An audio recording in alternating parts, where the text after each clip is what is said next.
Ólafur, gekk kannski ekki alveg eins og þið hefði viljað en dag. Þið missið fram úr ykkur öðru leikluta og eiginlega náðu þið ekkert að koma alveg tilbaka. Hvað gerist? Já, það bara, þú veist, það erfitt að vera kanalausar. Mér fannst það alveg að gera vel, við vorum að fá góð skot, við vorum bara ekki að setja það ofan í. Og ég held að ég að vonast til að ég ná að skrifa undir leikmann fljótlega sem getur þá létt á stelpun og þá ekki eins mikið pressa á að skora og getur þú veist, liðið betur og kannski Já, manni finnst svona eins og þið fáið ekkert penetration nema Þóra komist inn í teginn, þannig að maður sér hvað meinar þar. En erfitt að eiga, þú veist, það er svona þrír aðalpóstarnir hjá K-liðinu eru svolítið að draga þetta í dag, er við að eiga bara?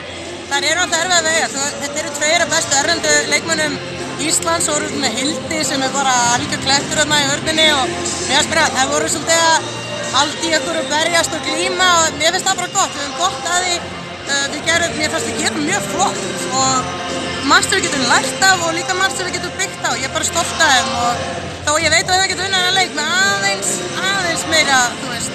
Já, stelpurnar þínar kannski svona, fyrir utan kannski Lovísu, eru bara svolítið minni heldur en þessar stelpur hjá Káir. Þær eru fyrir utan Lovísu, þá eru það 22 ára og yngri. Já, einmitt skilja það bara eftir að. Framtíðin er svo bjöft, þær eru geggjaðar, ég er hrikalega stolt af þeim. Já, vonastu til að vera að koma með nýjan leikmann fyrir næsta leik? Já, ég vona það. Það eru frábært, takk fyrir Ólafur. Takk.